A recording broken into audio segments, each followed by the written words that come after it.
Ladies and gentlemen, we welcome you live to episode number 52 of the Primetime Rundown interview series powered by StreamYard right here on the Eastern Observer and the I-95 Sports and Entertainment Network Zingo Channel 198 alongside the Auburn University Tigers assistant coach for baseball, Karl Nonemaker. I'm Joey Jarzynka. We cannot thank you enough for joining us here on this Monday evening. On the East Coast, it is a little snowy here on the Northeast. Karl, how are you, and how are things down in Alabama? I'm doing great. I've seen all that snow. My parents live in North Jersey, and my sister lives in Brooklyn.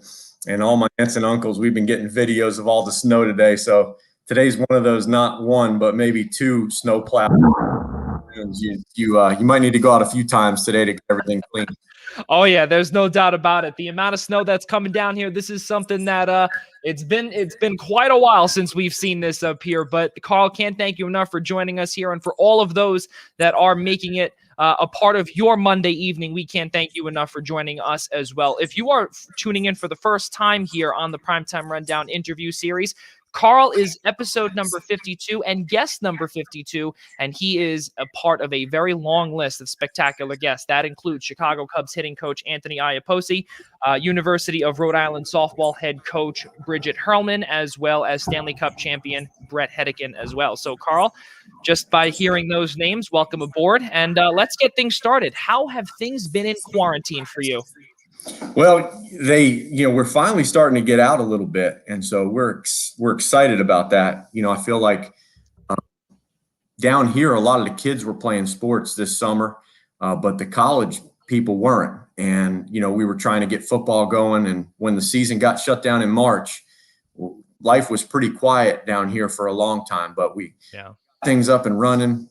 I think we'd had a pretty successful football season from a holistic standpoint when you think about the fact they got a national championship game in, and we've been out practicing, and we're getting ready to start, our opening days in just 2.5 weeks. So quarantine was good, a little bit slow, definitely ready to get back doing what we love a little bit more frequently. Yeah, there's no doubt about it. And for those, as we did say, for those that are just joining us for the first time as well, our interview series is based upon our guests and what they really have done to get to where they are today beyond the media guide. And that is really our slogan. It is what is not written in the media guide is what we always like to find out, always want to know, and some positive stories, we hope, in your journey to Auburn University. So let's get things started, Karl.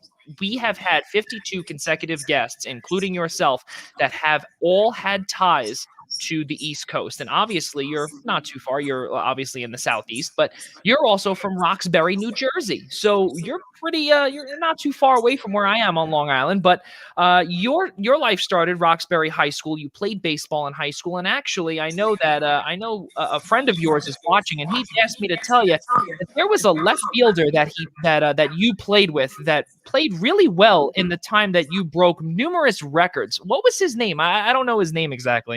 There was a few of them, but Al, he definitely could hit a fastball. Oh, man. 1996, 1997, all Morris County and all-state outfielder. 1997, Karl, you were named a USA Today All-American Team honorable mention. And with following all of those statistics, and just by meeting you for the first time about 10 minutes ago, you seem extremely humble and just really a giver. Like I said, just from what I can see in the previous 10 minutes, 1998, first team all New Jersey, you hit .513, nine doubles, 4 triples, 5 homers, and 28 RBIs. But the reason why I brought up what I said before is because you earned a spot in the Athletic Hall of Fame class of 2014 at your alma mater, Roxbury High School.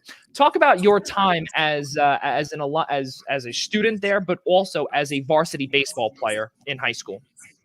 Yeah, I would say, the afternoons in high school was really like the best time of your life. You have a couple times that you look back on, and it's interesting, it's all because you love a game, but it turns out to be always, I think in my life, it always turns out to end up being the people. And some of your best friends are there every day. You have great coaches. We had good teams. We learned how, we grew up, we learned how to be tougher. We learned how to win. We learned how to play together. But like you said, those are the things that made the experience great, the people that you were around. So my experience was awesome.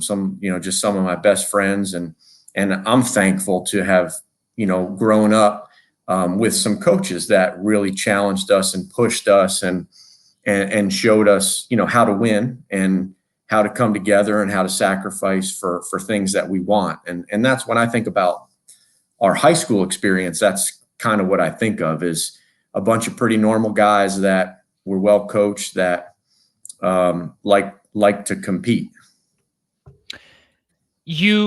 And when you say competing, 162 total hits, you graduated from high school as the Morris County career hits record holder.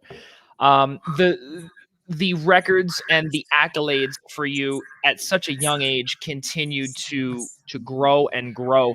And talk about what that did for you in your development as an upcoming baseball player. I think it meant a lot, to me back then, to be a good baseball player. A lot of times when you're growing up, there's only a few things that you care about. You care about your friends, you care about certain things, and sports. And where we grew up, there wasn't a ton to do if you weren't playing sports. So Right. we love playing sports. There was a lot of pride to it. So I think at that time, yeah, I mean, it meant a lot. Looking back, it's a long time ago. The relationships mean more, the growth, means more.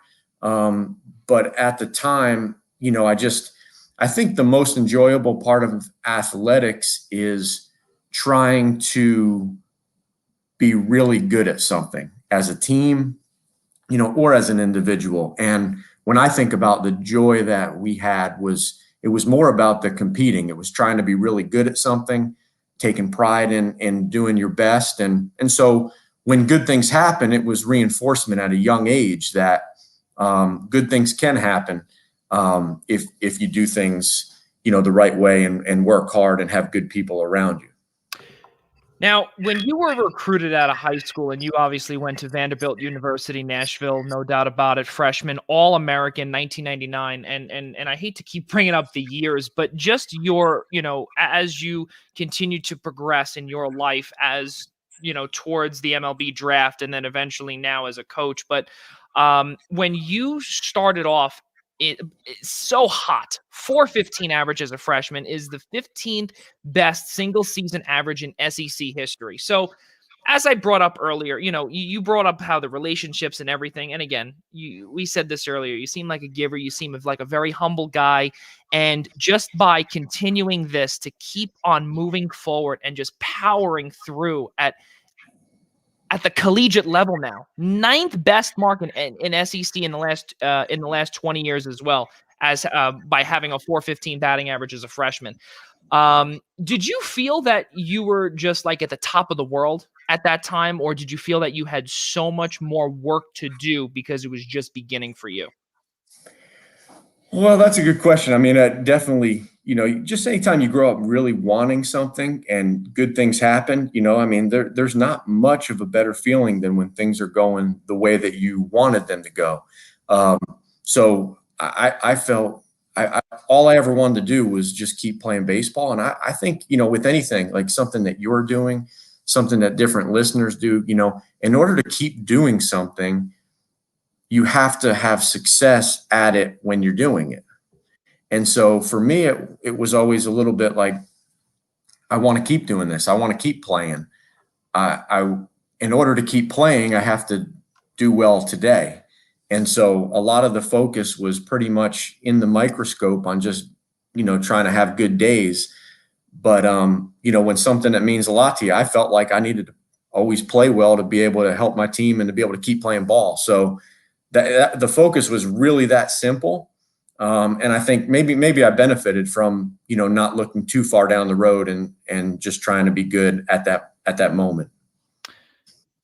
In your time there, you were a 4-time SEC academic honor roll selection. You finished your career with a 369 batting average, 283 hits. You ranked second in both categories in school history. You were also a first-team All-SEC outfielder in 2000. But the your life continues obviously within the world of baseball and now professional baseball. You get drafted in the 20th round of the 2002 MLB draft by the Philadelphia Phillies. Your dream now comes true. You brought up earlier, obviously, about just continuing to play and continuing to do well, but also it has to do with practice. You would figure, right? What's the old saying? How do you get to Carnegie Hall? You got to keep practicing. But here now, this is the ultimate dream. This is, I'm assuming, what you grew up and you would dream about as a young boy, getting to the Major League Baseball draft, and you eventually got it. And you were a part of a championship club just in your rookie season. Karl, talk about that and how that also helped your development as a player, but also as a human being. Yeah. Once again, just, lifelong goal that you're able to reach. I know that there's so many kids that start playing baseball that want that opportunity. I think everybody wants to play in the major leagues. That's always your goal growing up. And a step in that is, being good where you are. And then, another step in that for the most part is getting to play in the minor leagues first. Nobody goes straight to the major leagues. There's anywhere between 5 to 7 levels underneath the major league. So that was just a really awesome experience because just culturally, it was a rookie ball team, and we had a lot of kids from the Dominican Republic and some from Venezuela, and just language and learning to speak Spanish and relating with people that grew up in different places through the game of baseball. So when I think about that, that was one of the parts of that was the most fun, and then really, after that summer, adversity can hit. And, towards the end of my college career, and then, in the minor leagues, I dealt with some of that, just some injuries and things like that teach you to grow up and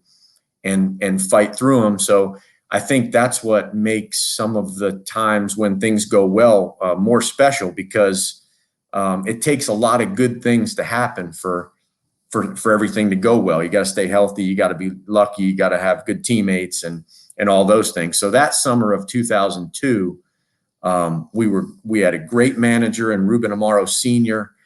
He taught us so much baseball. He was unbelievable. We had great coaches. We had really awesome people from all different areas of the world, and had a great summer. And that's kind of what I remember of that, just how a bunch of people can come together through the game of baseball. Everyone buys into what the manager is preaching there, and really what the program, what the organization is all about. During your rookie league season, 59 games, 68 hits, 28 RBIs, a 308 batting average, 32 runs, 14 doubles, 13 stolen bases. Karl, during that championship year, give us your best memory and really your best moment as a young Philly at the time. Well, I mean, great memories of the guys celebrating and stuff like that. But I can just remember wanting to learn about baseball. And, we were down 1-0 in a game in the middle of the season. In the top of the 9th inning, we were playing at the Royals complex. It was back in Florida back then. And Ruben, our manager, there's nobody out, and, we didn't bunt.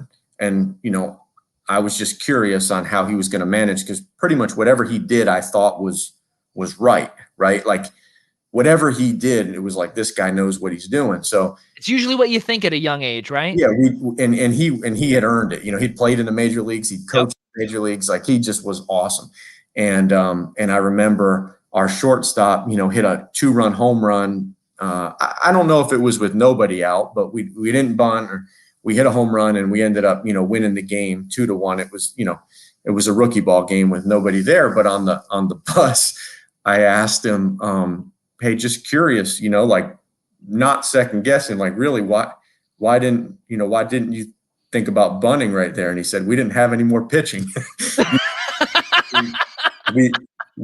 I wasn't trying to go to extra innings. We were out of pitching. So we either had to win or lose that inning. And sometimes, I'm glad I asked that question, because that was a really good answer. And so little things like that, just learning a lot of baseball, but just little small moments. I still remember, 20 plus years ago. And it's not only that too, where you learn those small moments, but also, sometimes people say, certain questions aren't stupid questions, but really in baseball and in Major League Baseball and minor league baseball, eventually you have to ask those quote unquote stupid questions to eventually get to where you want to get to. And, 2003, you actually came rather close to home. Lakewood Blue Claws, which today is known as the Jersey Shore Blue Claws in Single A. And talk about how nice it was to be close to home, near your parents, and just being able to, maybe get a home cooked meal at some points. Well, I lived with our one of our high school baseball coaches who was living down the shore, and his wife, and so that was great. Got to had friends and people that were great to let me live there. And then one of the things that was awesome about being an hour and a half from home is we have a lot of family. Like my mom's one of six, and Wow. my dad's brothers are there, and we had friends. And you get to the park, for a 7 o'clock game on average, I don't know, you get there 2 o'clock or something like that. The lineup's usually posted by 3 o'clock. A lot of times it's posted when you get there. So I could just text my family and let them know if I was playing that day. So if they ever drove an hour and a half to come watch me play, they knew that I was playing. Yeah. And so that was one of those things that made it a lot easy for family to come at the right times and stuff. I remember that. It was great to come back home, just to, be gone a lot, and not everybody has that chance. I'm sure it would have been cool if we were in California or something like that, and there would have been different benefits of seeing a new, part of the world, or country, but yeah, playing in Lakewood at the time was awesome.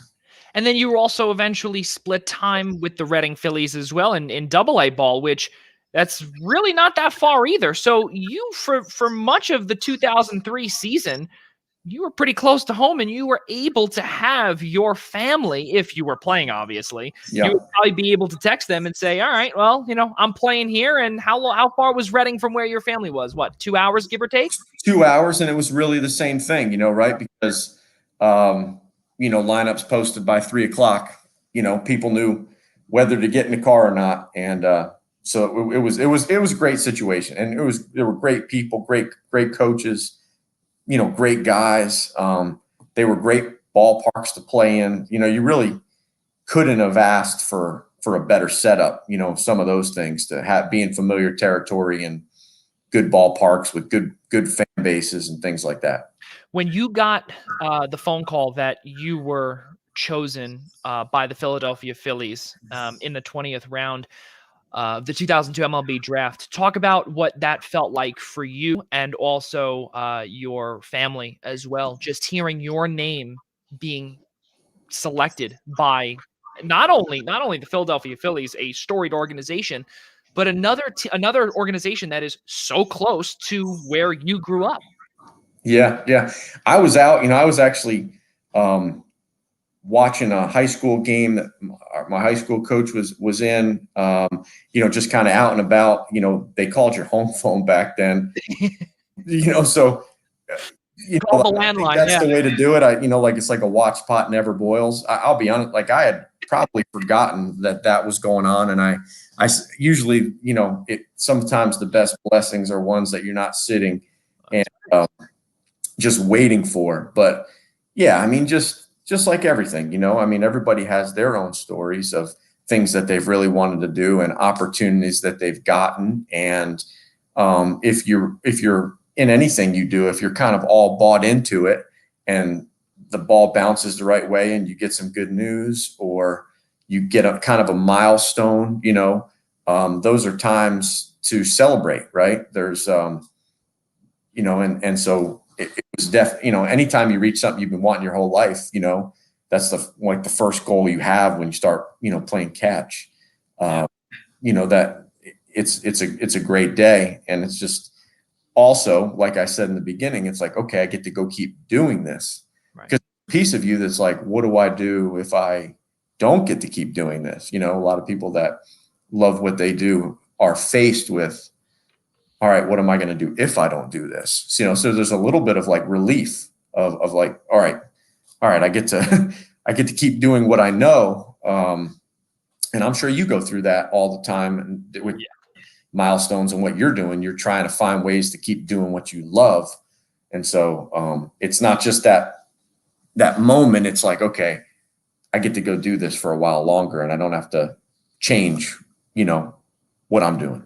Yeah, that's and really, again, not a lot of people can say that they continue to do what they love throughout much of their life. And following your playing days, Karl, you were then hired by Auburn University, first stint 2005 to 2007, and you also helped get the Tigers to get to the NCAA regional final in your first season as an assistant coach. Now, again, as you brought up just a few seconds ago, it's the milestones. It's being able to continue to be doing what you love to do. Now you are a coach, and now you are a part of winning once again. So sudden, obviously, in the coaching role, but now you're in a regional final in the NCAA. Talk about what that meant for you, and really what your first stint as a collegiate assistant coach, and not only any random collegiate assistant coach. This is at Auburn University. This is a big deal. Talk about what that meant for you and your family as well. Yeah, like once again, just felt, anybody that, when you hire a 24-year-old, you play a lot of baseball, in your life, but coaching is a different deal. I remember the first game that I was involved in coaching. And when you're the young coach on the staff, you don't have that many responsibilities. I think I had to position the outfielders and coach first base. And I remember the game feeling like it was 30 minutes long, like the game was happening like in fast forward, because I've just never been somebody that's thought about like what everybody else's job is, like I just have been pretty much fine with thinking about what I had to do, and that's why I love being on a team. So as a player, all you're doing is thinking about, okay, what's my responsibility to try to help the team? And as a coach, you're thinking about a lot of different people and what they need to do. So the time flew by. That was a eye-opening experience, because you can be around something your whole life and then get put in a different role, and it can feel completely different. It's the same game. And then just, I felt fortunate to be around really good people, really good players, at a place like Auburn to start coaching. When you do it, it's just, it's a lot more fun when you win. And that year was a good year. Be able to be one of the final 32 teams. You obviously would like to play longer, but there's 300 college teams, and anytime you can get, down to where, you're almost getting down to, 20 or 30 teams, you're doing a pretty good job. So it was fun. It's and to obviously we never like to talk down to teams or anything along those lines, but you bring up the responsibility, you bring up how certain games felt only like 30 minutes because you just wanted to keep on going, and the responsibilities continue to grow for you, obviously, as you get older and the more experience that you gain, because 2010 2011 you were actually here or in your home state of New Jersey at one point in the Northeast Conference where I am now, but they're in the MAC now, the Monmouth Hawks. You were the assistant coach and the recruiting coordinator. So now you bring up how your first stint you're with, a winning program, and to be able to be a part of the final 32 in a regional final. But here now you are in charge of recruiting, and now you're in charge of making sure that this team gets not only the best players, but you really are the one, I'm assuming, that also reported to the head coach and said, all right, well, this guy is who I saw, and kind of like a scout. Correct me if I'm wrong. Yeah. At our level, we've got four main coaches. Only three of them can go and recruit. So yeah, I mean, your head coach is kind of like a head coach and a general manager in college baseball, because they're making roster decisions, and they're fundraising, and they're the head coach of the team and writing a lineup usually. And then, as a recruiter, you're kind of like a scout and a coach. That's kind of what you are.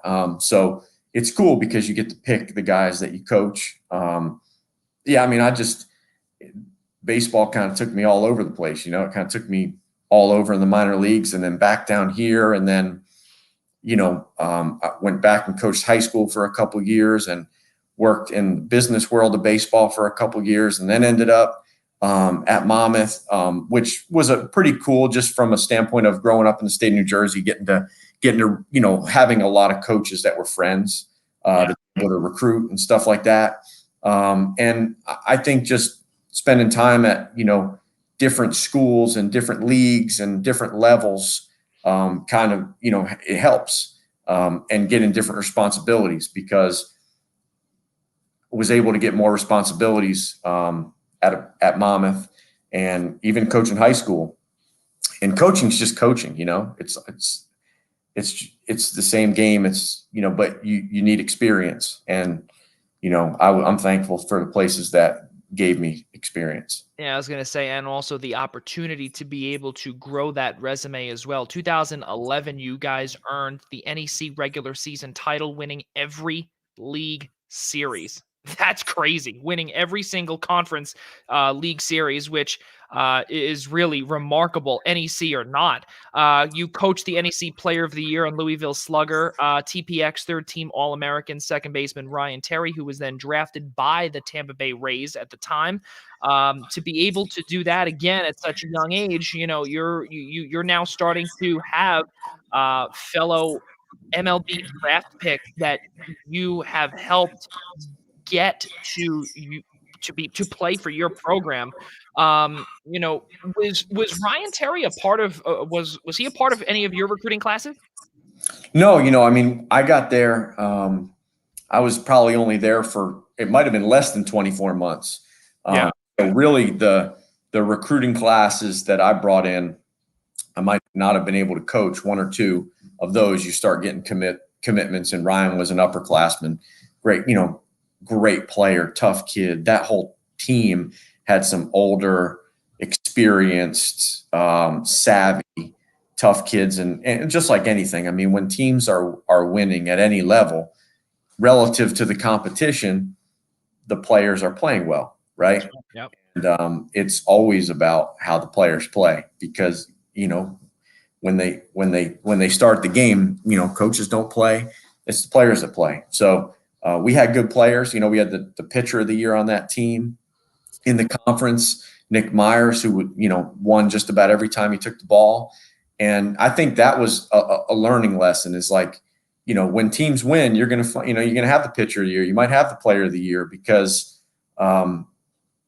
good teams win more than mediocre teams, right? The teams that have the best players usually win more games.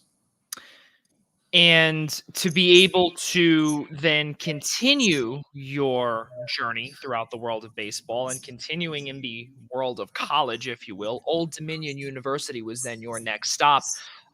During your full tenure, the team was 162-124. You guys won 30-plus games 4 times, and making an appearance in the 2014 NCAA regional series as well. You were responsible for coaching the hitters. You were responsible for coaching the base runners and the outfielders. And coincidentally, you were also an outfielder as well.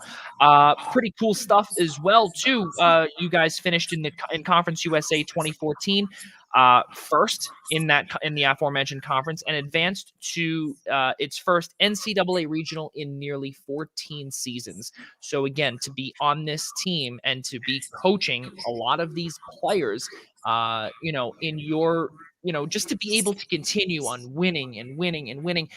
For you personally, Karl, did you get a little spoiled after continuously winning? Well, yeah, it doesn't come easy. I think my 4 years in college, the program that Vanderbilt is now, we didn't, have that kind of success when I was there. And it was, maybe around 500, maybe a little bit less, a couple years. So that kind of re-energized me, I think, to want to, hey, if I coach, we've got to have success, kind of getting back to the point of just to be able to keep doing this. Yeah. And, it was great to have that good year at Monmouth. And then, really, I feel like, probably the experience where there was probably the most growth was that 6 years at Old Dominion. You know, it was really cool because when I was at Auburn, you know, I was the young guy on the staff, and the recruiting coordinator at the time had left and took another job, and we worked together for a year. His name was Chris Finwood. And then, you know, he ended up hiring me 6 years later at Old Dominion. So we had experience working together before. And I just felt like I really learned a lot and learned, you know, how he ran the program. And, you know, we weren't very good the first year. I think we were like 19-34 or something like that. And then really, you know, got things going. So went out and got some good players and, you know, got some tough kids. And that was a great feeling. I think that 2014 team, that was awesome to see kids from all different areas, some junior college kids, high school kids, West Coast kids, Florida kids, all kind of come together and play really good baseball, because down there you play in a good league and then you've got really good midweek games too. So that was a great year. And you know, like I said, you know, when you're coaching, you have to have some winning years to be able to keep doing it. And so anytime it happens, you're excited, and you're also kind of relieved that what you're doing is having success.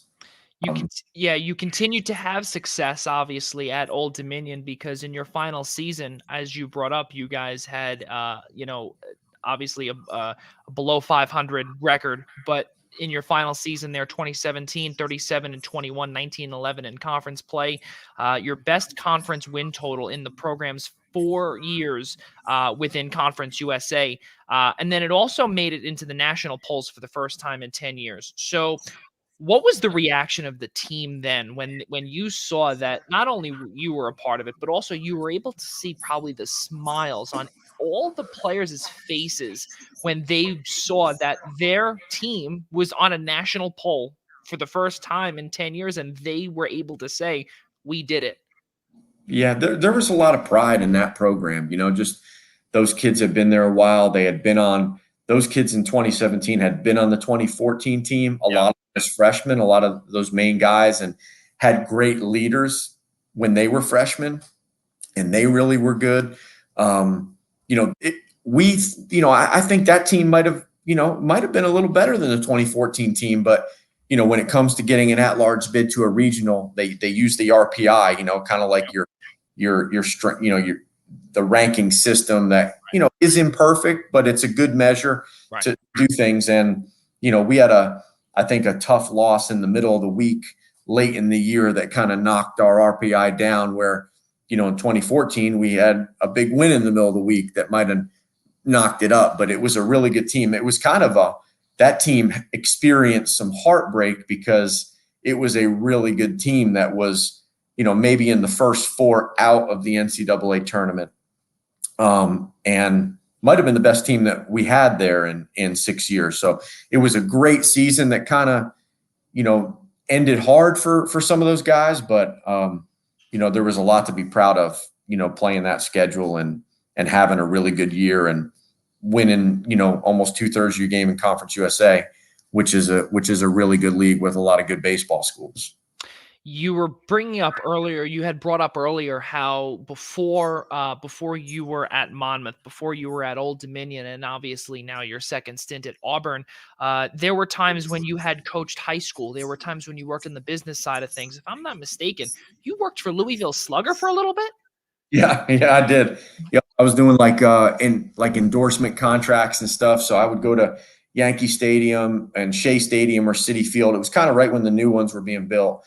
And, you know, just do, you know, meet with guys and do bat contracts or batting. It was just the business side of baseball, which was a really cool job opportunity that at the time I'm in my mid-20s and, you know, it sounded awesome. So I knew I loved baseball when that came up. It was like, okay, I've never coached in high school. I can go do that. I've never, you know, just the answers aren't always right there, you know, when you're going through things, you're trying to figure it out. But I had a great experience doing it. And not only that too, but exactly, and just to rewind a little bit from earlier, the best part about it is that, for those that are watching, there's always a different place. There's always some place where you can go to in that field that, you may not think that could be for you. And for Karl here, you were able to basically round out the baseball business side of things and also the baseball coaching, the playing, as you brought up the business side of things, the marketing side of things. How did that really build you up to not only to the person who you are today, but you were able to bring that following your first stint at Auburn, but then you were able to bring that at the high school level, then to Monmouth. How did that affect your coaching when, you were able to, see this, but then you were able to see what, colleges were supposed to be doing behind the scenes and stuff like that? How did that really affect you as a coach, or did it even? I um I I just think it made me love coaching and being around the game more. You don't always have to kind of go back, if you think about it. I mean, there's awesome coaches in high school that have been in college, and there's better high school jobs than there are college jobs and things like that. But Yeah. I think going back and working up the levels again, so to speak, was a great experience. I don't think most people would choose to go back and work up the levels when, in any profession that they had. And I don't think it was like a conscious plan on my part. It was just, this is the best thing that I think is right for my life. I've always kind of been one of those people that feels like, coaching is part of my life. And so it needs to feel right, because this is our life.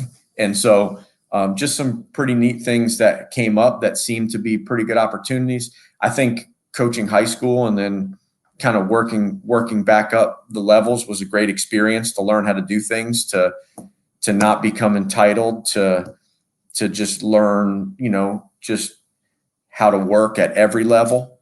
And I think I learned a lot being able to coach different position groups, offense, defense, different things. And I didn't plan it like that. Just always wanted to be in a baseball uniform, and fortunately got some different opportunities that helped me to grow. But I never really saw it as that, right? I just kind of saw it as, this is a great opportunity, and I'd love to go compete and help these people and help this team. And looking back, probably got to grow a lot.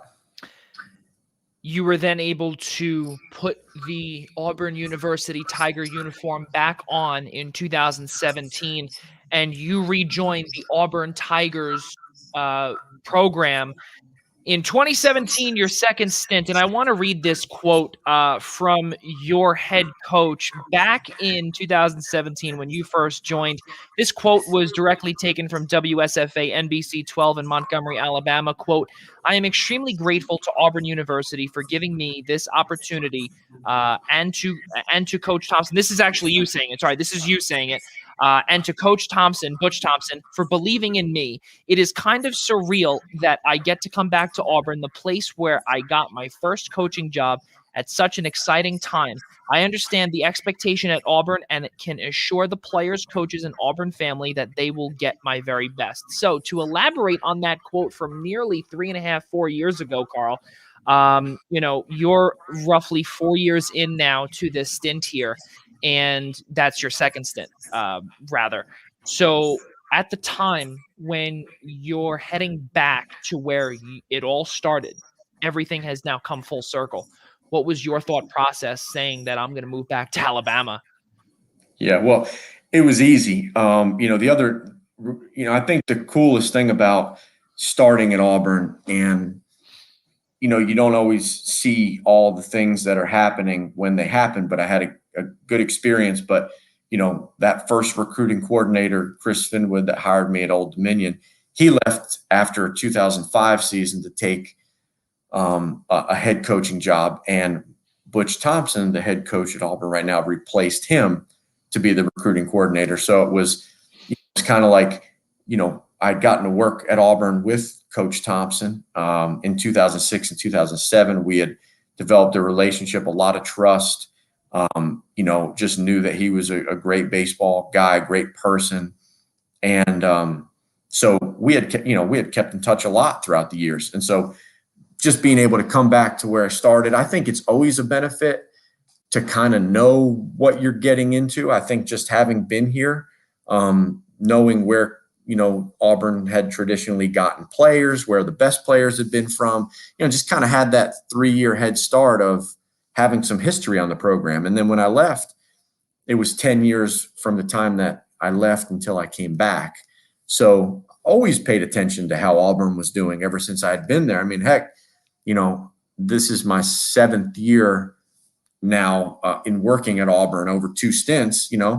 That's longer than anywhere. That's longer than I've been at my high school. That's longer than your alma mater. That's longer than any other place that I've worked. So I just paid a lot of attention to Auburn, and it's a great place. I mean, it's a great college town.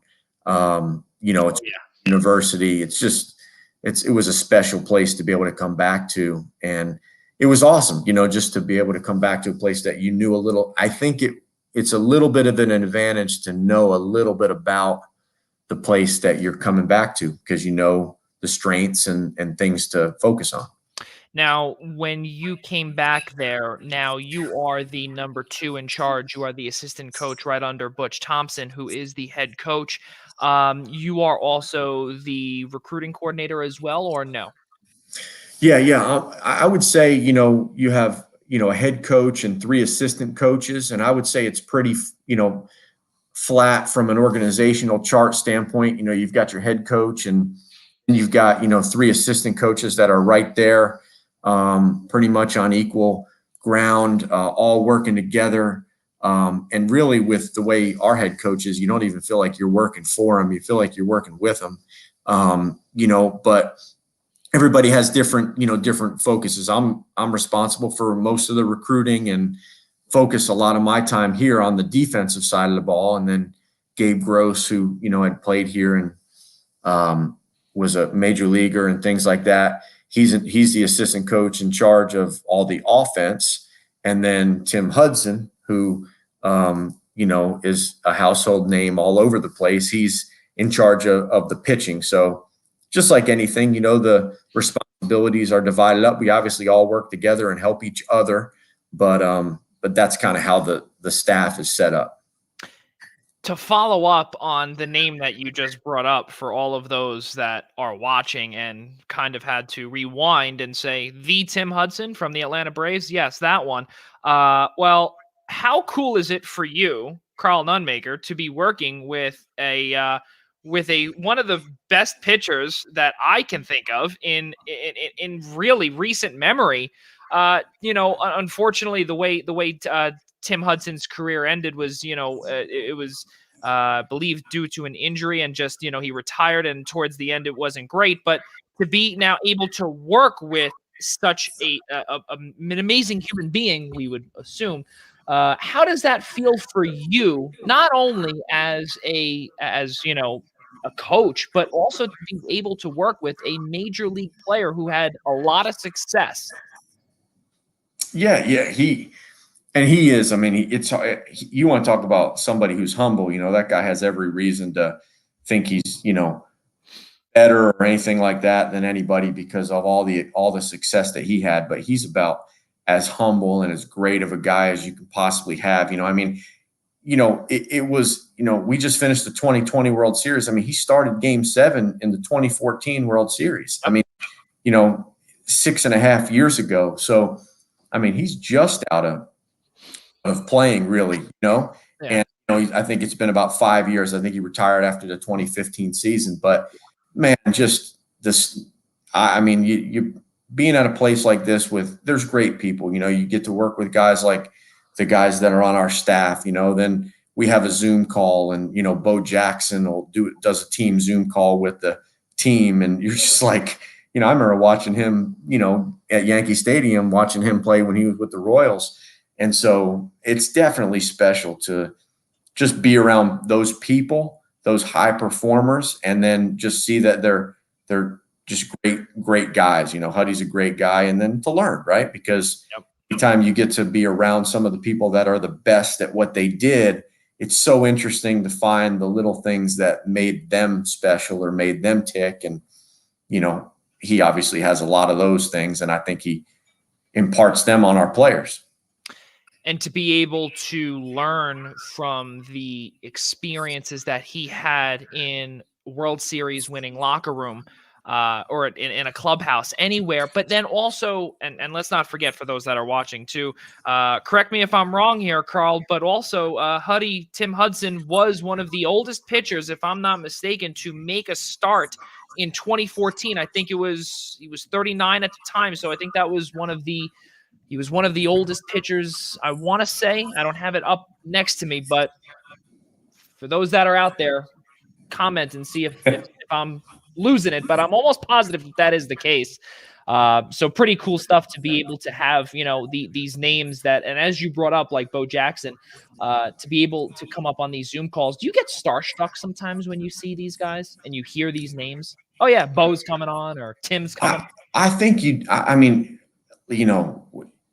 think when you see somebody that you just never had spent much time with, right? That all you've ever known them as, in Sports Illustrated or on TV, I think your first instinct in the beginning is yes. Fortunately, obviously, when you get to be around people like that, you just realize that more and more of them are just, obviously they're just so normal. You know what I mean? I think we think people are going to be different than they are, and they're just great people. People first. They don't get their, like a guy like Huddy doesn't get his identity as a baseball player. He's just an awesome person.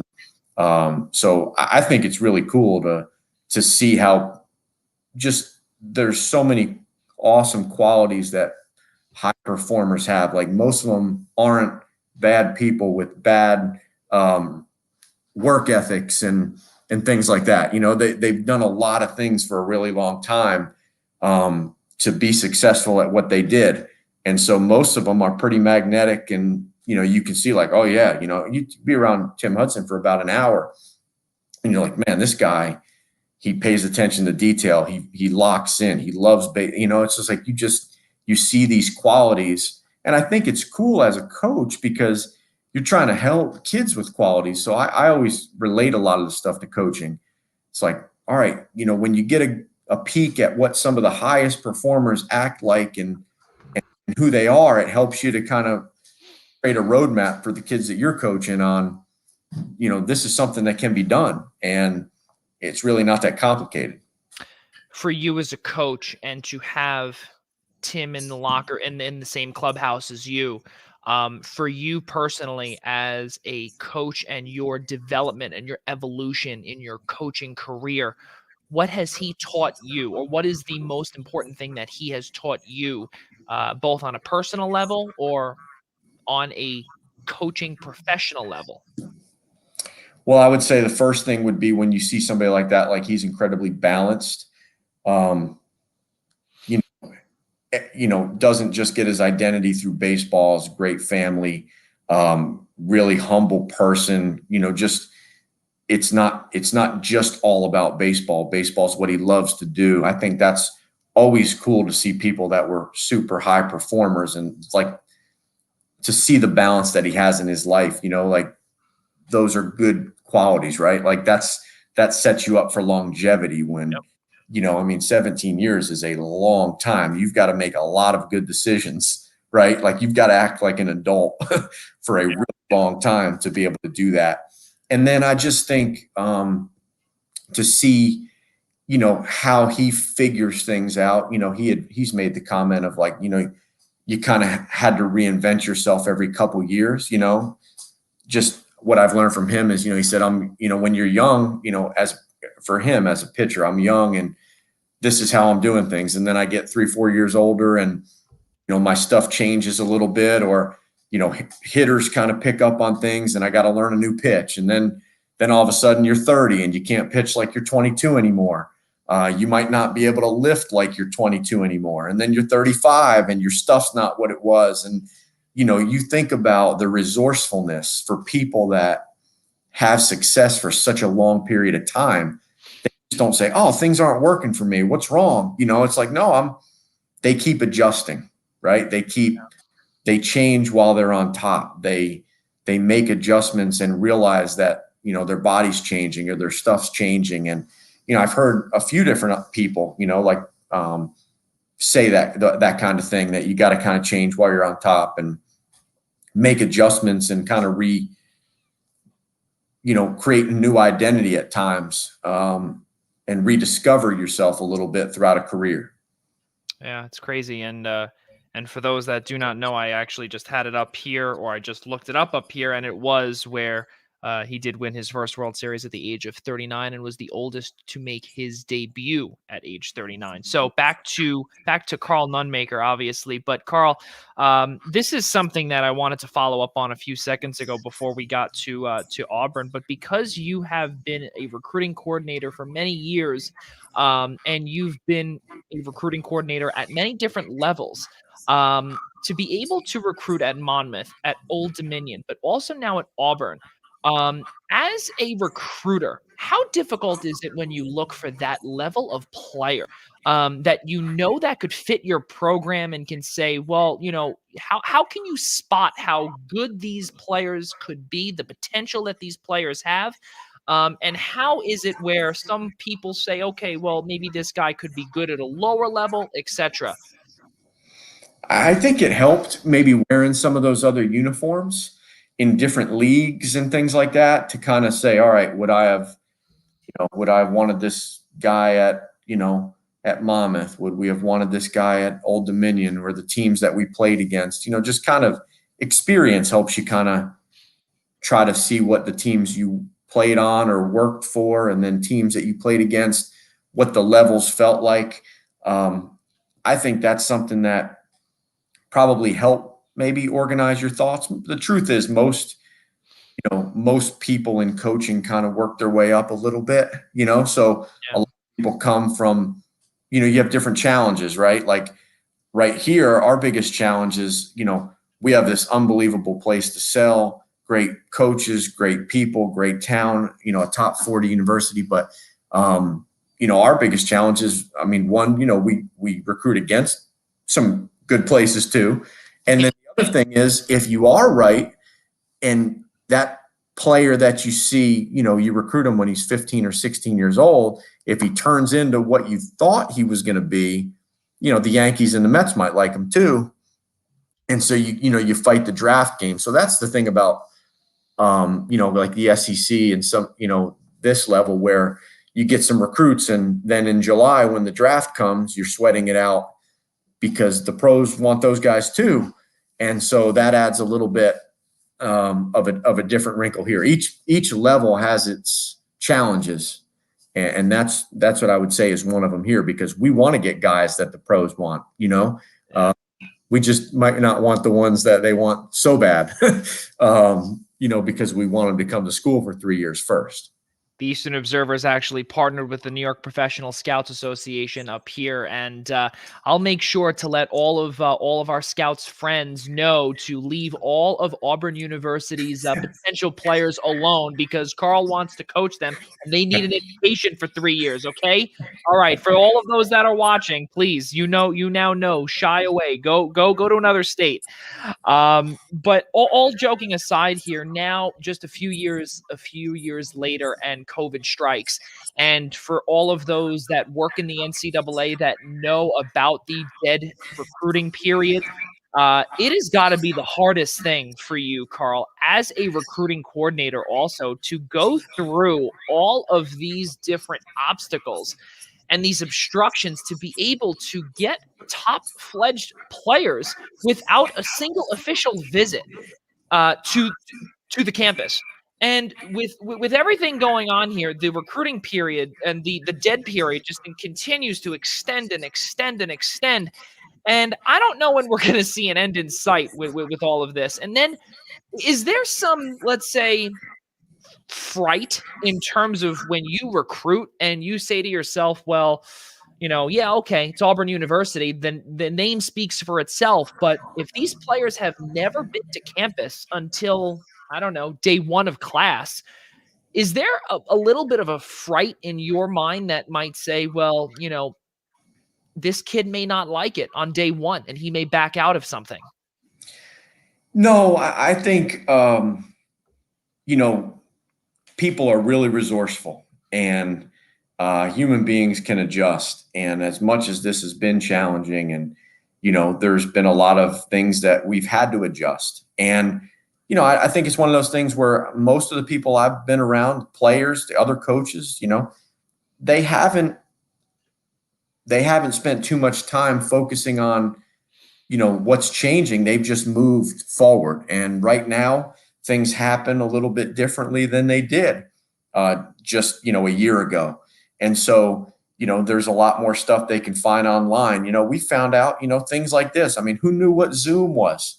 Not saying that does everything, but it's better than a phone call when you can't meet somebody in person. And then the other thing is, you just trust the people that It's like you use your Rolodex a little bit more, right? Who are the people that know these players? You got to trust them, just as the players have to trust their circle a little bit more while making their decision, to find more out about the schools and the coaches and things like that, because there isn't the face-to-face communication. I'm optimistic that a lot of kids made the right decisions during this time, and a lot of schools made the right decisions. But we will see, and usually you find out, 2 or 3 years afterwards, how good some recruiting classes are. But it seems like the schools and the kids have adjusted as well as you can possibly adjust. And, the rules are a little bit different, so just move with them and make the most out of it. Yeah, in other words, really just to adapt with the times, because we never know. Everything right now is just one big unknown moving forward. The moment you heard this, March 12th, the whole sports world stopped. One of the last sporting events was actually the MAC tournament in Atlantic City, with a men's game and a women's game, and it simply went downhill from there. The day that the sports world shut down, your team was going through. If I'm not mistaken, I believe that you guys were coming off a super regional appearance, and this is something also that you guys had back-to-back super regional appearances, 3 straight regional appearances, first time since 2001, 2003, and then you guys obviously in 2019 you're trying to defend your appearance to the College World Series, the first appearance since 1997. We'll get to that in a second, but concluding with the negative before we get to the positive, obviously finish on a good note. How difficult was it for you, not only for you, but also for your players? What was your initial thought the moment you heard this, that not only your season was going to be canceled, but also that there's a pandemic going on throughout the whole world? Well, the athletics was on top of this. We had a Tuesday, Wednesday midweek series, and then we were starting conference play. And our administration, just like I think many of them, was all over it. I mean, they just, I remember on Tuesday, our sport administrator, comes in and says, okay, looks like we'll play tomorrow. There's some stuff is changing, this world is changing, and then it was, I think we'll play this, on Tuesday, it was like, I think we'll play this weekend. It might be just a pass list or something like that. And then on Wednesday after the game, it was like, I think Texas A&M is still going to come. We'll let you know if your parents can come. They might not be able to. This thing is changing. So I came home that night and I said to my wife, and my in-laws were in town, and I said, I don't think we're playing this weekend. Like, I've never heard anything like this. Yeah. Our people were all over it. I mean, they were up to speed with everything that was going on, but just hearing those things Wednesday night and how much had changed from Tuesday to Wednesday, and we might play, we might not, we might have fans. Quite honestly, when it happened on Thursday, I wasn't surprised, just because the people here were all over it. And it was crazy. It's surreal, like, oh my gosh. And we all thought, right, hey, let's just, stop the spread, right? Yep. Let's just slow things down. Let's stay connected. We'll send everybody home, and a couple weeks, maybe this thing slows down. And that's what we all thought. Yep. We tried to do that. So that was surprising. I mean, I don't think anybody, maybe some people that have, studied these things, but I don't think any normal, person like you or me would have said a year later, we'd still be, dealing with a lot of this. I think that's been surreal for all of us that have been living these days. And for the kids too, especially because we are adults, we know a little bit more. We've been through life a little bit more than these kids that are 18, 19, 20, 21, some 22. But mainly for the most part, they're younger, and they also go away to school. Do you remember seeing, obviously without naming any names, but do you remember any just pale white faces when you see that their college careers could be over? Sure. It was those seniors, right? Like the guys that, the seniors that were like, okay, this is, you got a chance to lead a team, and, you graduate in college, and that's tough. I mean, those guys handled it so well. All these kids are so flexible and adaptable and things like that. But that was hard. You're just getting into the meat of your schedule. You've got some of the best time of your life with some of your best friends. I don't think they could have handled it any better. They've just done such a great job with everything. But yeah, I mean, shocked, right? I mean, who would have thought? You start thinking, like, when's the last time some of these sporting events weren't played? When's the last time the NCAA basketball tournament or things like that? And you got to go back a long way to have, Major League Baseball and things like that, NBA not be playing games. So I think they handled it great, but certainly there was a lot to figure out. And then the draft, right? Normally the Major League Baseball draft has been 40 rounds, and then last year it was 5 rounds. That's it. Yeah. There was, for us, our juniors too, that are used to being drafted. They're definitely going to get drafted in a 40-round draft. Most of them would get drafted in a 10-round draft, and now there's a 5-round draft. So there's just crazy, lots of things going on.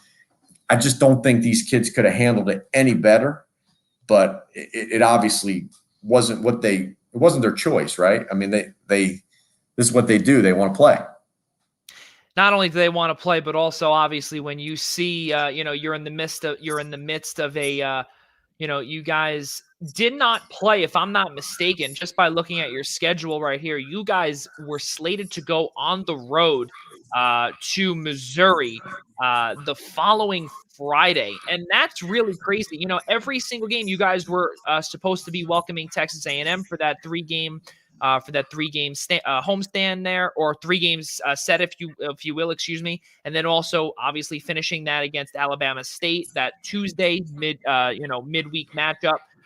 That's really obviously unfortunate to be able to not be able to play. But then, as you brought up earlier, things are slowly coming back. And the team is, I'm assuming, beyond ready to go and itching, getting ready to go. And you guys open up the season against Presbyterian, 3-game set, Alabama A&M in that 5-game set before heading off to the Round Rock Classic in Texas, Round Rock, Texas, Oklahoma, Baylor, Texas A&M before coming home. But before we get too far ahead, February 19th is coming awfully quick. These kids that are ready to go, and also these young freshmen that are coming in as well. Karl, talk about, from what you've seen so far through your eyes, with these freshmen that are coming in and saying to themselves, we've never dealt with not only anything like this before, but this is their first taste of a college experience that not a soul has ever been a part of in 100 years since the Spanish flu. This is something uncharted territory that kids will be saying that this is a once in a lifetime thing, and I'm living through it. What do you see so far in your program? Yeah, I mean, just different, right? Then some of them had occasionally a class might have met in person, but the majority of them were online, and things like that. They didn't have the same meetings with tutors and support staff like they normally. Just a completely different experience. And for them, it's couldn't be more different than what we were used to, right? Or all the the upperclassmen were used to, with just what we would consider a normal college experience. Once again, I think the kids have done a great job. They've adjusted. What you realize is, like, these kids, they want to play, right? Like, they want to be with their friends. They want to play. And so a lot of them are willing to make adjustments, because one of the most enjoyable things they get to do is play their sport that they love. So on that note, on a positive note, it's been great to see kids that, these are kids that lost their senior high school season, right? Yeah. That they're now here, and just being able to get out there and play, and even little things like an inter squad that we're having now 3-4 times a week, just being out there and playing ball. It feels like for those couple hours, just everything gets back in its proper place. The world just gets back into place.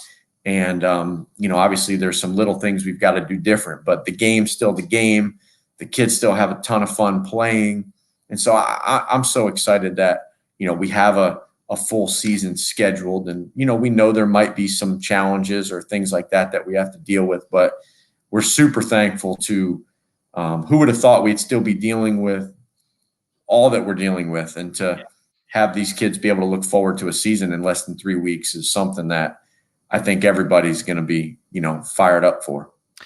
You guys finished the season 13-5 last year. Unfortunately, you guys were outlasted in the final 2 games of the abbreviated season, COVID season. Finished 14th ranked team per USA Today coaches poll, 13th in perfect game, 19th in collegiate baseball, 18th on Division 1 or D1baseball.com. And also there was a collegiate baseball All-American third team that you coach and you are very hands-on with, named Ryan Bliss. Talk about his development and really how he is getting ready for this upcoming season. Yeah, Ryan, just unbelievable person, great baseball player, great teammate, just one of those guys that, when things go well for him, everybody's so happy to see it, because his teammates love him. Awesome kid to work with every day. Just one of those kids that he loves playing baseball, right? Like, everything that we do, he's excited because he wants to use the time to get better. He loves to play. His game gets better when the game starts. So we're excited about a guy like him that's, played a lot of baseball, and, to have a guy like that coming back is comforting for the coaches. You work with the infielders a lot, and something directly right out of the Media Guide and the biography, obviously brought to you by George Nunnally, your SID, your sports information director. Thank you very much, George, for this note here. Quote, you work with infielders and you have led a group to 2 of the top fielding percentages in program history. So a couple of names here to bring up here: Connor Davis, Ryan Bliss, Rankin Woley. Woley had a batting average of .412 in the shortened 2020 campaign. He was named SEC Coaches Preseason All SEC, Collegiate Baseball All-American third team, SEC Baseball Scholar Athlete of the Year, then also highest team average of .330 in 2020.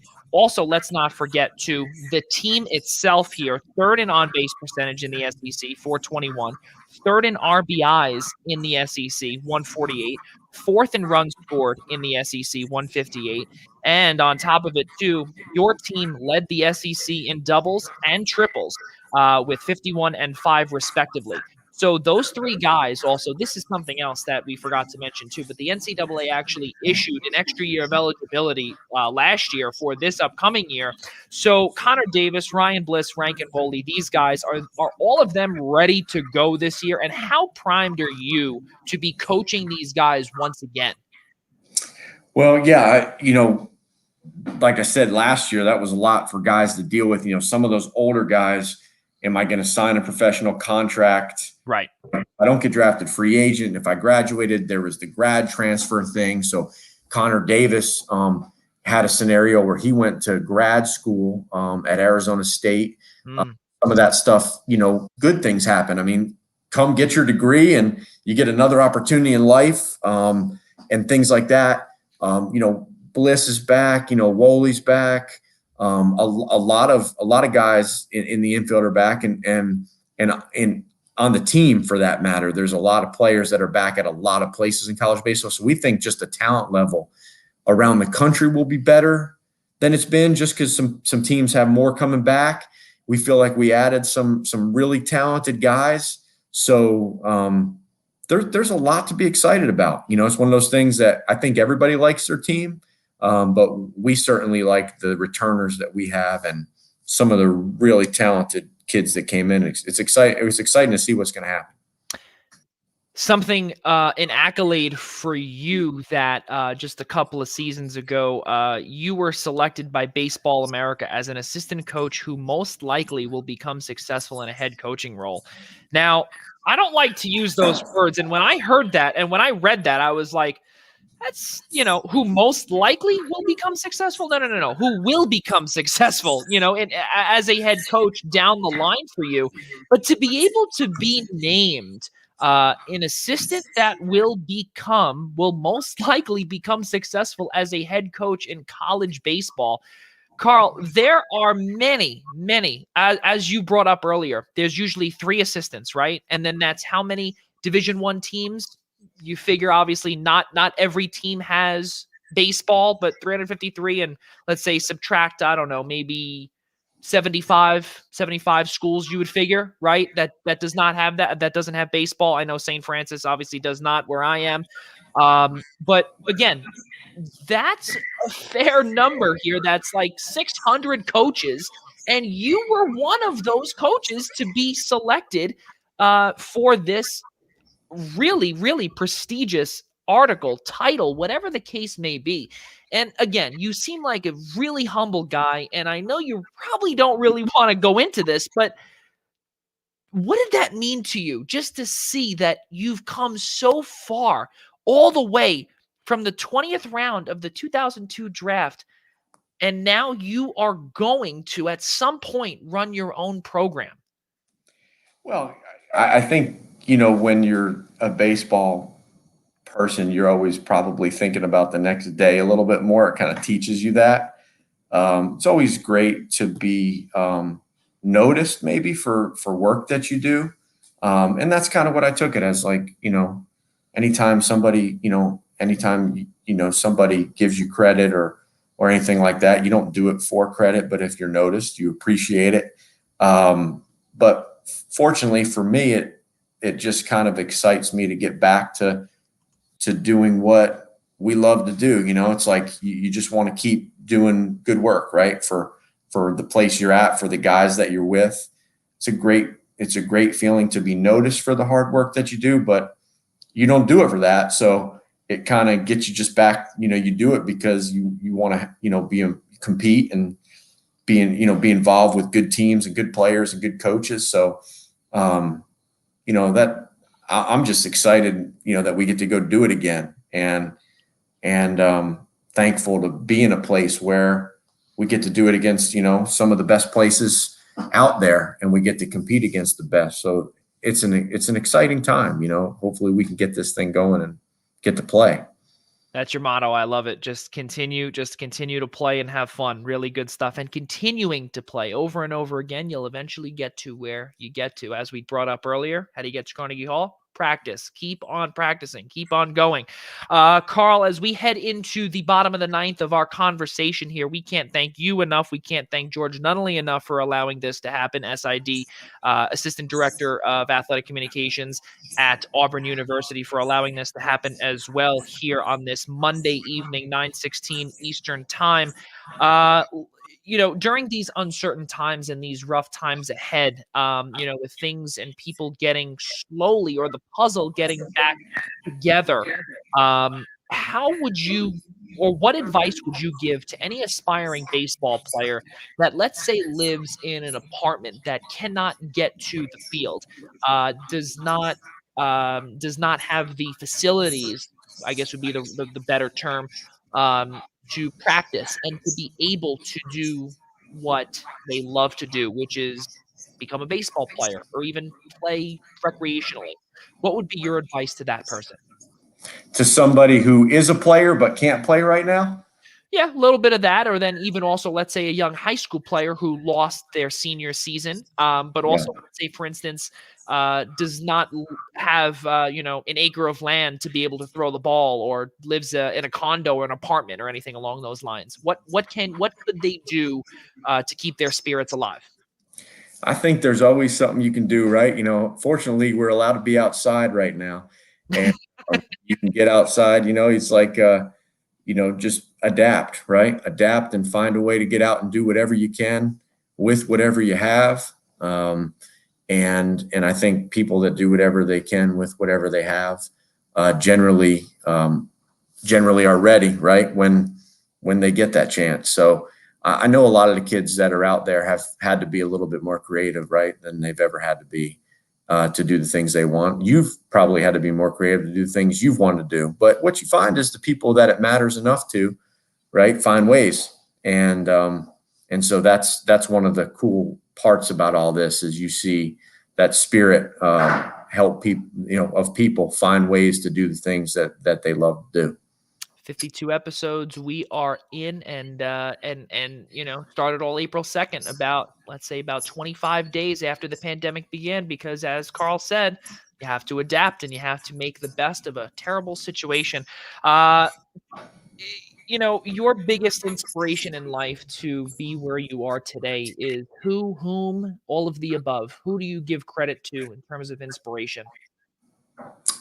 Well, I just think anytime I would say my parents, growing up in a place where you can pursue what you want to do, right? Not every kid gets to just go play sports or do everything they want to do, or, sending me to college, and working to provide, a safe place to grow up and an opportunity to just go play. So I would say definitely, if there's anything you learn is that you can't do anything by yourself. So, I've always loved baseball. It just kind of came from within, I think. And I've always loved it from the time I started playing, but I'm very appreciative to having a place where I can grow up and pursue my dreams, and really do what I wanted to do. And definitely appreciate being able to live my life like that.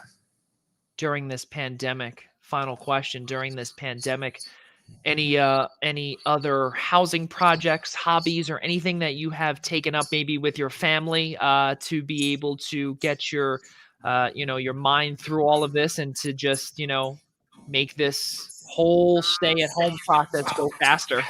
Well, we did some good stuff. I felt like I had to do some things around the house and paint the deck and do all that stuff. But when the pandemic hit here, it was like 75 degrees every day. It was Yeah. kind of awesome, but then you're like, man, we could be playing in this. Yeah. But it was like 75 degrees for 6 weeks. And we did everything we could outside, and try to make the most of the situation, right? Spend a little bit more time with the family, do some more things around the house, pick up some other things to do. And so we had great weather, so we were able to get outside a lot and do some of that. And thankfully, it helped the time to go by a little bit faster. Yeah, that's really amazing. And really, Karl, I'm glad that you are safe, you are healthy, and you're getting ready for a big season for Auburn. Let's not forget, folks. You guys came off of 3 straight regional appearances. 2019 was the last full season that any NCAA team, whether it be basketball, baseball, softball, whatever it was, has had a full season. And during that 2019 year, first time since 1997, your Auburn Tigers made it to the College World Series appearance. Unfortunately, could not get to the promised land, but you made it there. We'll see, maybe 2021 could be that year. Assistant coach for the Auburn University Tigers, Karl Nonemaker, and really, I'm going to call you a fellow New Jersey, a fellow New Yorker around here. You're really from this area. So, we really appreciate you taking the time, Karl, on this Monday night to come on here and talk about who you are and how you've gotten to where you've gotten to. Thanks for having me, Joey. I enjoyed it. Absolutely. Just stick around for a couple of seconds here as we just finish up here. And obviously for all of those that were watching, I know Al Carl was watching because, of course, he did say something earlier that, of course, we have to bring up here to all of those that are watching. In the beginning of our show, we brought up about how Carl played I believe it was center field, and then Al played left field. I think that's what Al told me prior, but Carl, correct me if I'm wrong. Al kind of was patting himself on the back there. That kid was a stud. I guess he's talking about himself there, or maybe you, or I don't know what that was, but Al was a stud. Well, we can't thank Al Carl enough for getting this interview together. And for all of those that do not know Al Carl, maybe you should definitely tune in on Tuesday night. We unfortunately don't have that graphic here set to go, but we will show you the main graphic. Actually, no, it comes your way tomorrow night. There we go. We're losing brain cells here, ladies and gentlemen. Tuesday night, February 2nd, 6 p.m. Al Carl, Ryan Joy, John DeConnie, John Smith, Tyler Adele, and Gary Mehefe bring you the world of wrestling and also the recap of the Royal Rumble that just happened in WWE on Saturday night. That all begins tomorrow night, 6 p.m. right here on the Eastern Observer. Also, start your day off every Monday, Tuesday, Wednesday, Thursday with our very own Ryan Joy from Minutes to Bell Time as he gets you started the day with wrestling. Also, episode number 50 of my podcast, the Primetime Rundown, will come your way, not this coming Friday, but Friday, February 12th, starting at 6 p.m. It is episode number 50, and tune in for that extravaganza right here on the Eastern Observer. One final time, ladies and gentlemen, for Auburn University's Karl Nonemaker, assistant coach of the baseball team. I'm Joey Jarzynka, and for all of us at the Blackjack Media Group, we'll see you next time.